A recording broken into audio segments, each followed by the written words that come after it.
international legendary footballers, and sports is very close to my heart. If the world starts getting women-led, I think a lot of things will get corrected. I'm 100% duty bound. Ladies and gentlemen, please put your hands together for the MD and CEO of the TV9 Network, Mr. Barun Das. Barun, please.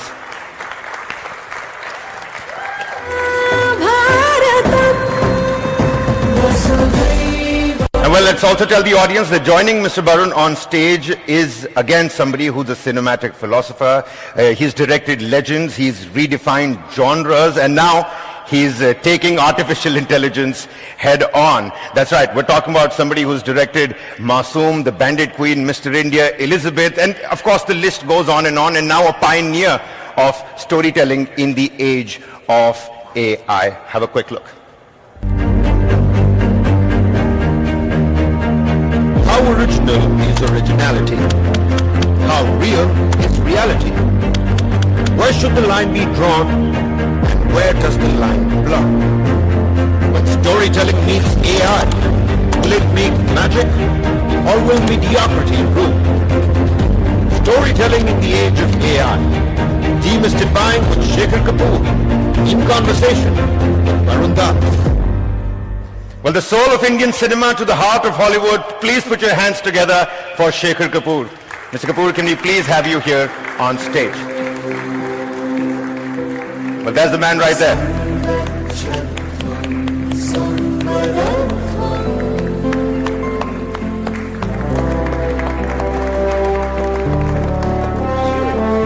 Waves arise from distant shores, bringing voices.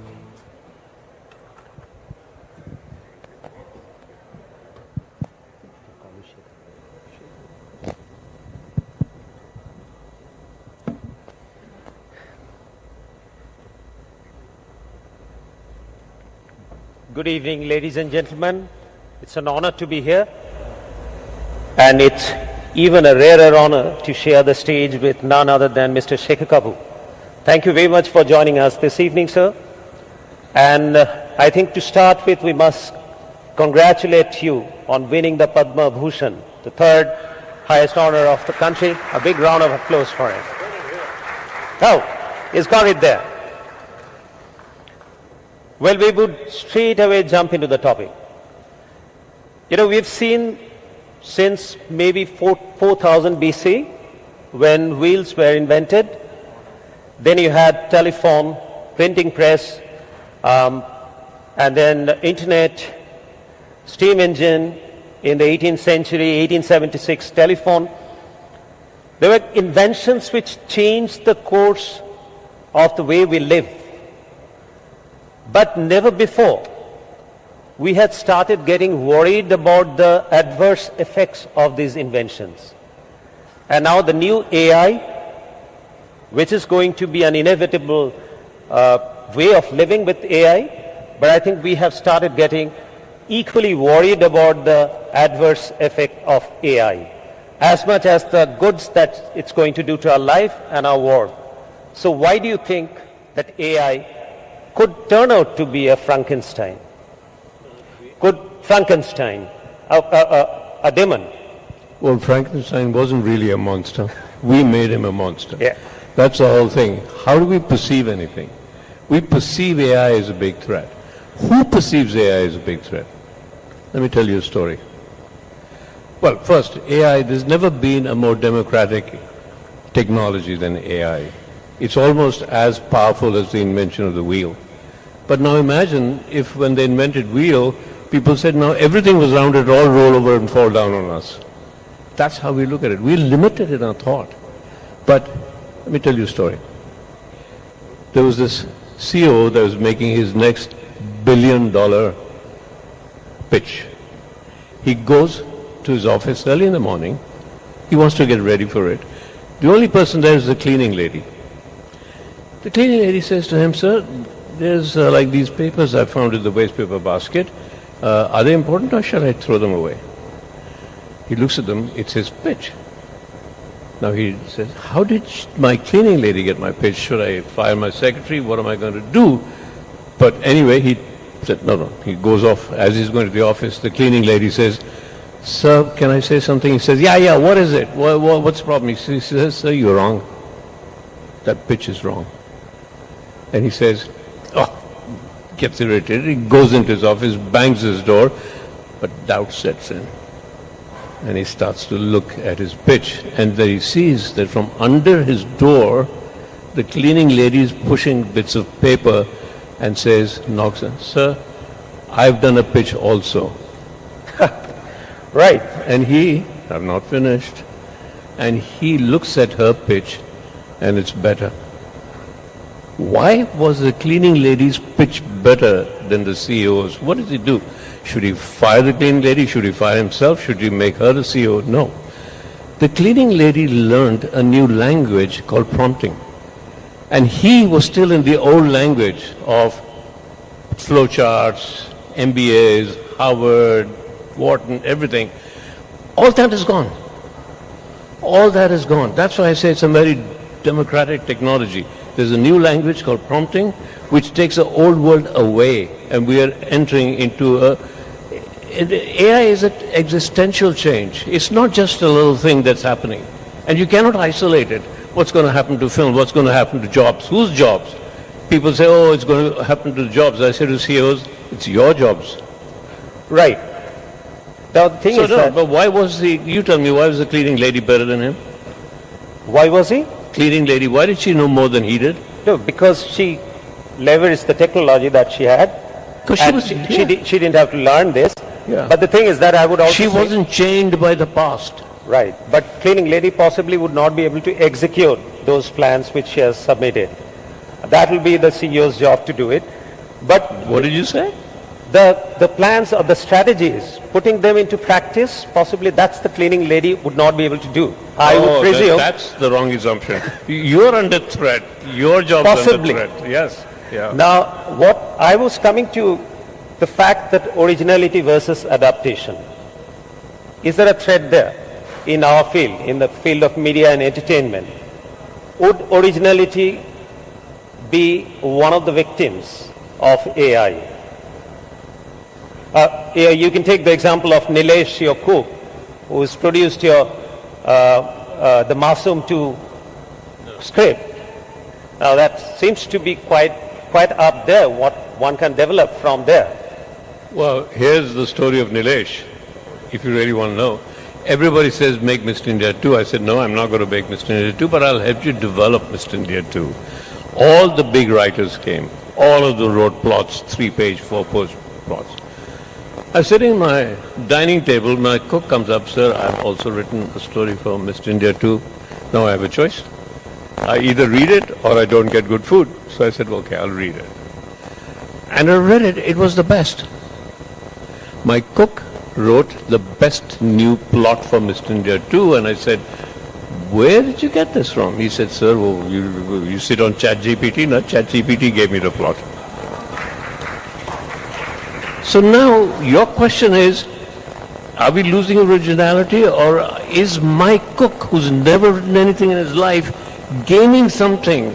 He'll never go back. I'm very afraid that I'm going to lose him as a cook, because he's found ChatGPT. He's found a way.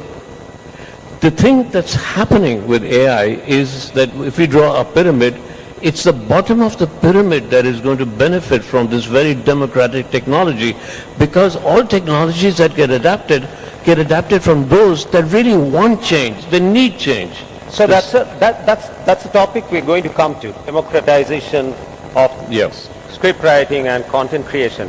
I would like to spend some more time on this adaptation versus originality. Now we've learned that Plato had said that art, any form of art, especially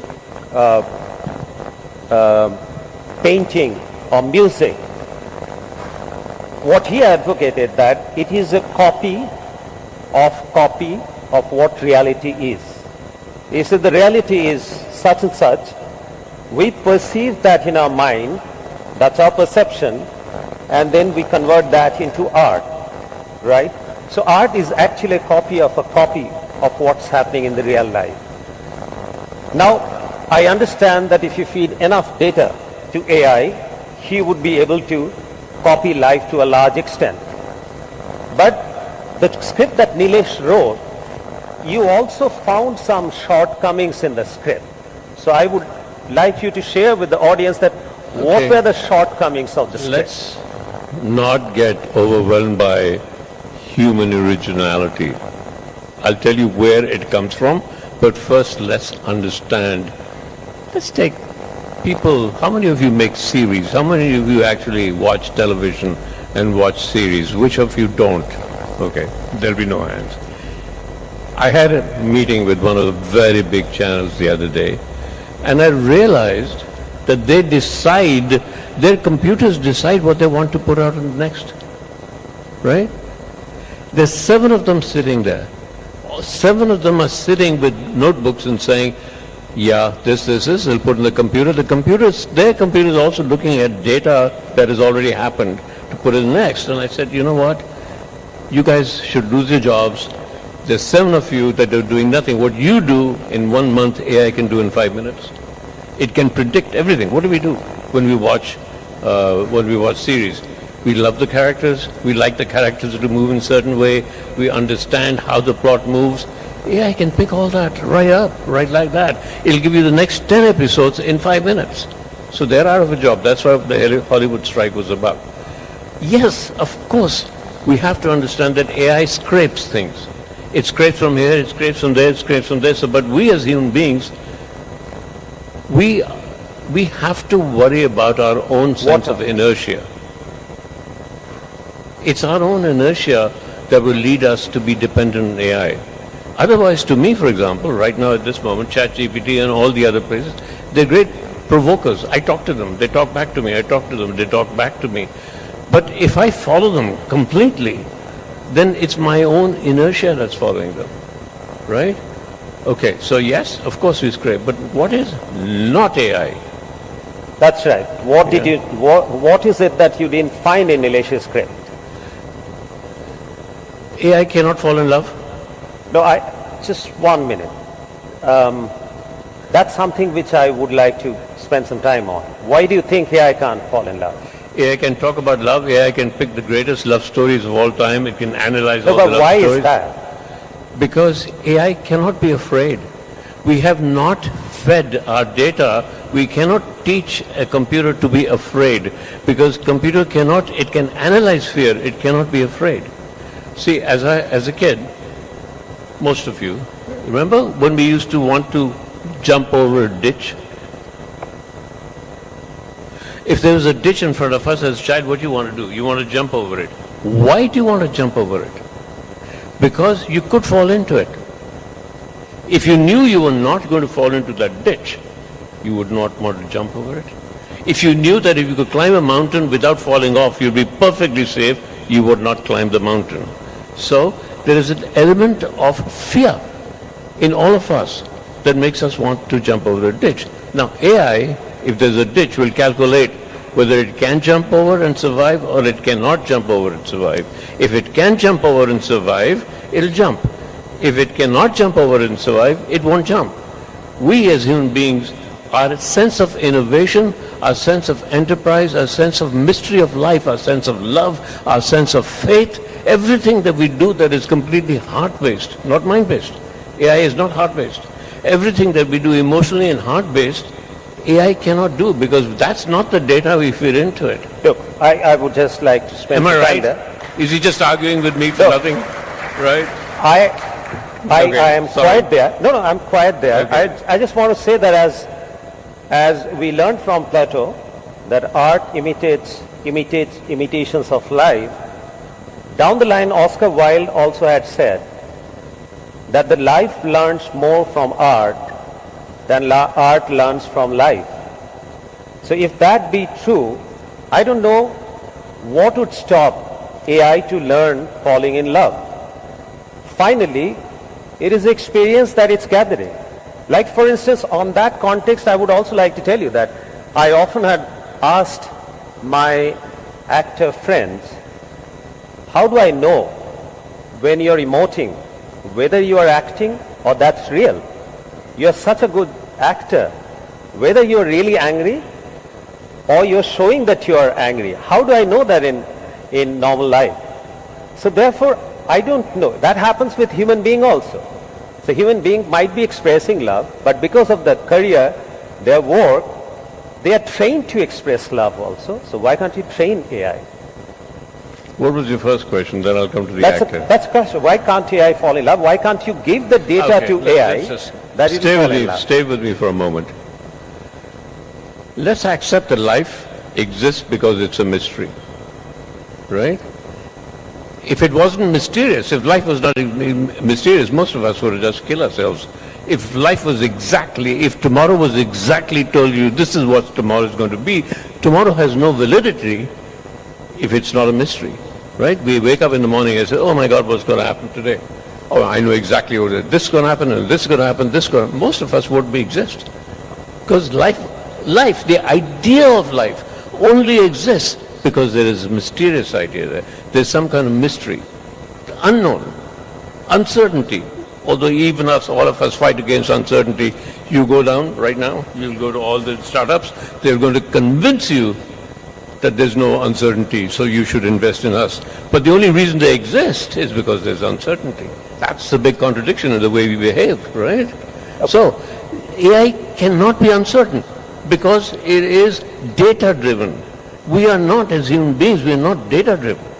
We are mystery-driven, mysterious. So there's no data, there's no plus, minus, dot, dot, this can actually become mysterious. And if we are not that's what drives us. Elon Musk, who's the greatest guy who says, we're going to put a chip into my mind, why does he want to go to Mars?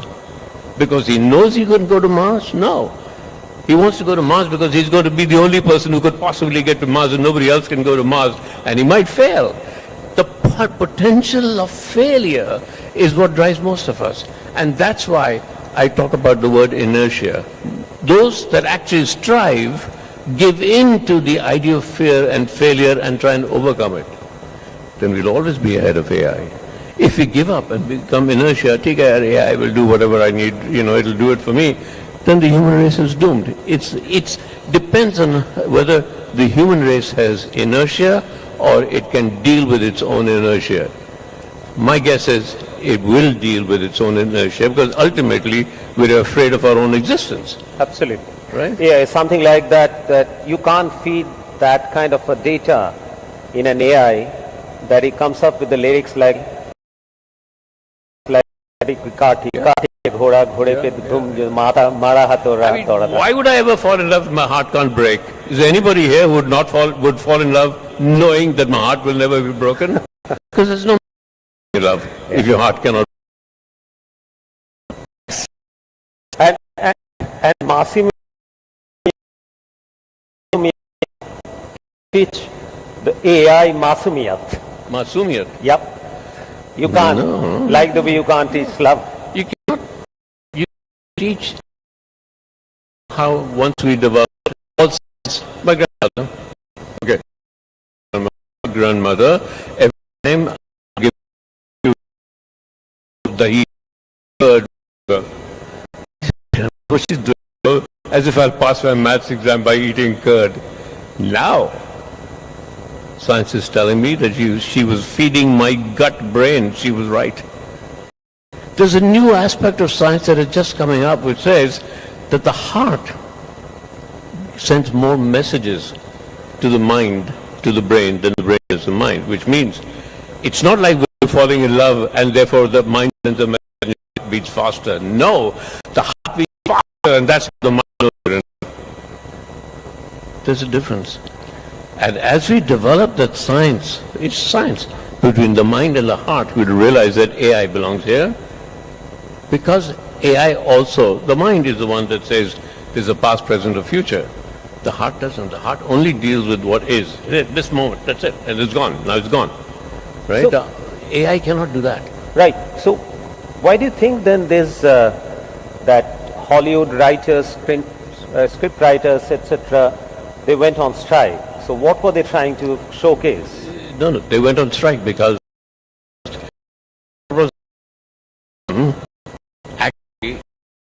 It's what's being asked of them. They're asked to write the next 10 episodes of a series been going on for 10 years.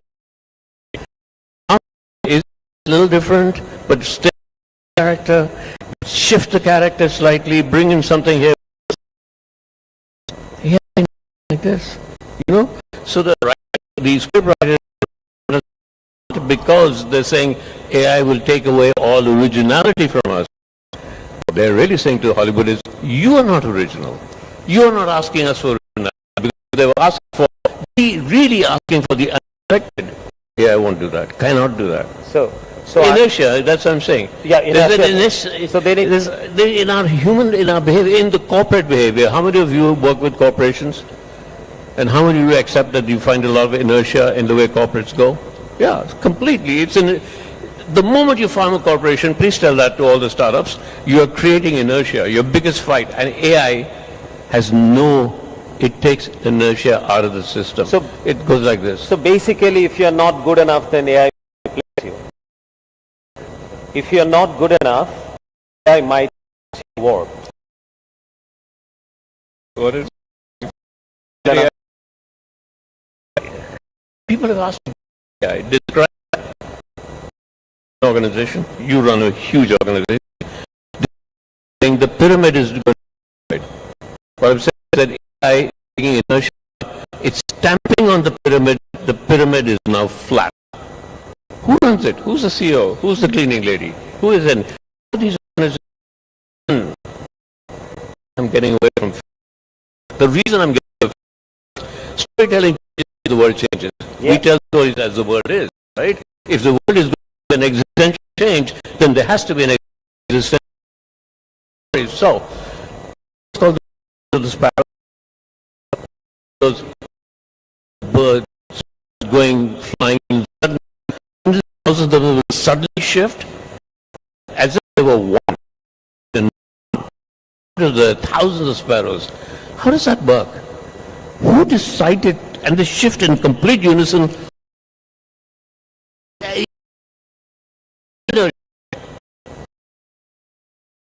We have often all. How does it's like somebody, but generative AI, down Shekhar Kapur and Barun did not dare to have this conversation. We'll have a generative AI of ours, and the conversation will carry on. Barun, as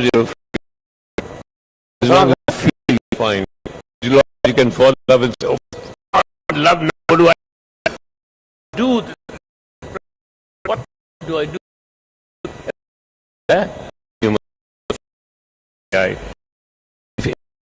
Oh God, it's okay. It's okay. Then you lose to AI. Anyway, I'm trying to accelerate my retirement with or without AI.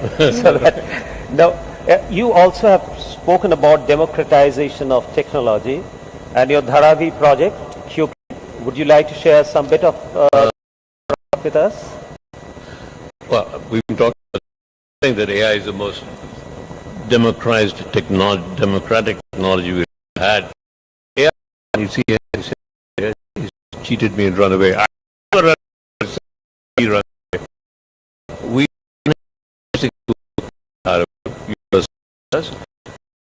kids rap and hip hop, and some of them become very big. We are now starting a film school for the slum kids of Dharavi who are 11 and 12 to teach them filmmaking through artificial intelligence. Very nice. Excellent. Excellent. Finally, Shekhar. Because they can learn, we can teach them prompting, right? And then they can make their own films. They don't need to go to a film school or a camera. They'll create films out of prompting. Finally, Shekhar, this is another very my personal question when I observe the way things are happening. You know, this year in Oscars, Adrian Brody, he got the Best Actor prize.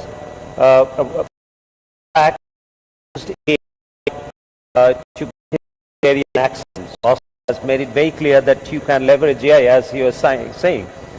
But will such a scenario come? You see, most of the actors of today, they possibly do not know what they are version their AI rights can do. When you're talking, that's fine. But let's say if you're making a movie, most of the movies made out of stories in most of them do X. His movie is going to be released on that Friday. If I know the usage of AI effectively, I get to know about the movie released today, and the movie is to be released next Friday. I can create an AI version of the same movie because nobody has rights to the story. It's a mythical character, and release it on the same day blockbuster is supposed to be released. What happens in that scenario? It's a deeper question, but let me answer it one by one. All the actor I know is copywriting themselves. So, in an AI movie, because Tom Cruise has copyrighted himself. Anil Kapoor has copyrighted himself. Every actor has copyrighted themselves. Can I copyright every scene, I assume? Yeah. Can I copyright Rish Puri? No, I can't. I'm not a Rish Puri. I don't even own his estate. Anything. Can I copyright Mogambo? Exactly as it is, I can. Right? If I own that. No, but I'm talking about deep fake. I'm not talking about the legitimate copywriting. It can just destroy the industry. Yeah, deep fake is a problem. Nobody's saying it's not. Of course, deep fake is a problem. But should we boot it? We should never take AI. There's huge. I mean, there's that to protect us. But my guess is that we'll soon not need stars. Actors are going to be stars, are going to be out of a job because the AI creates its own stars. If I create a character on AI, let's face it. Walt Disney did that years ago with 100 years ago. Walt Disney did it with animation, right? And they still survive. It will create human stars. Stars. Very soon, value of an idea in a movie will have a girl or a boy or a boy that I've created AI that will be. In fact, it's happening more and more. A lot of the images that you see are not I created. So can't we have films with who are big stars them on AI? So you'll find that there's big competition now from AI. So I don't need Amitabh Bachchan. I'll create my own character. I don't need I create my own character. And if I'm good enough, I'll create a character that the audience will love. And then I have my own character. So AI is a completely different idea. I'm not saying that AI will overcome. You'll see theater. You don't see in theater. You don't see it. Every new technology creates its own way of audiences looking at it. It creates its own culture viewing. AI creates its own culture viewing. It may not be theatrical, but theatrical is only consumption of media. That's all it is. Right.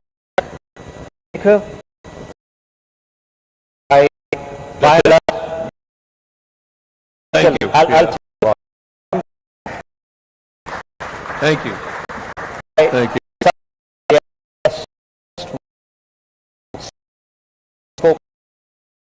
That we haven't been able to create that extent for time. I've been told that I'm out. I'm going to. Yeah. Science and physics. Very simple. You plot change next and imagine it now that your x-axis and y-axis is constantly changing. It's an existential change when you can't plot it. That's it. Right. Right. Thank you very much, Mr. Kapur. Thank you.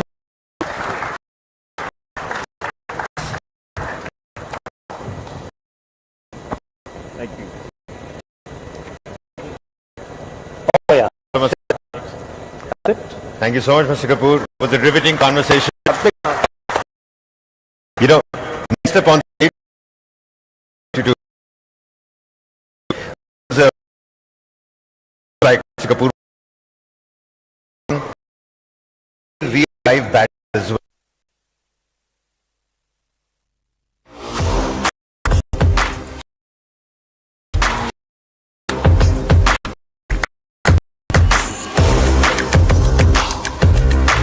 This is India's #1 news network, and you're watching News 9. English news as it should be.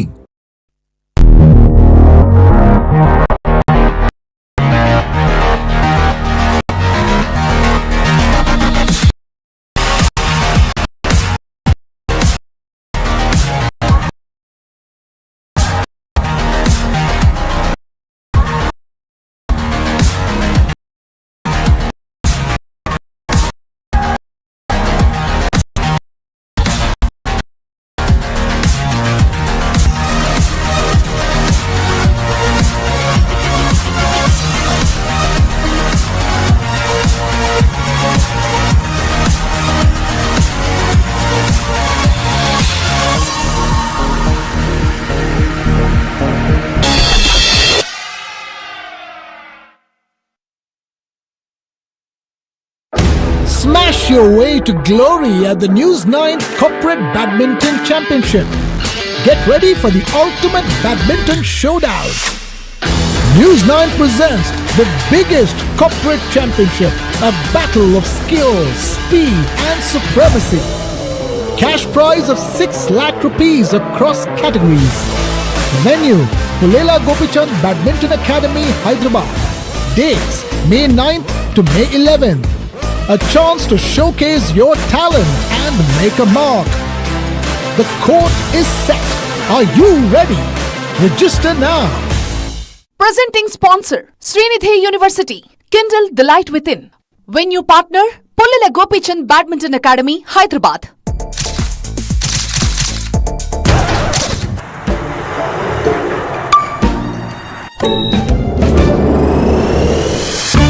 And my dear cool. ये air conditioner नहीं, AI conditioner है.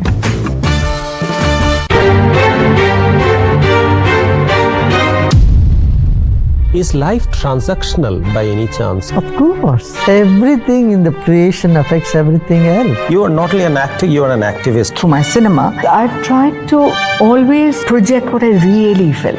You tried to make women look beautiful for themselves. The message to women was, let the spotlight of your life be on you. You are fiercely competitive in nature, but you come across as a typical good boy that every mother would like to have. But it doesn't mean you're not raging inside, or equally euphoric. You have donned many hats, but who is Kiran Rao? I am a speck and I am not even a blink in time. From being somebody to becoming nobody is the first step in enlightenment. Even now, I don't think of myself as a brand. You still move ahead with your beliefs. Winning the game is what's going to make this decision right. It's a kind of a barometer that you have internally. It was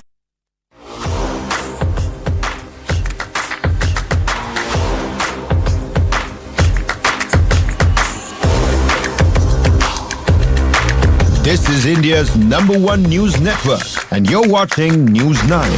English news as it should be. What did you do? You learned that from the time you received that report, and how did you regroup? How did you come to terms with it? And how did you prepare? How did you take a fresh guard for the battle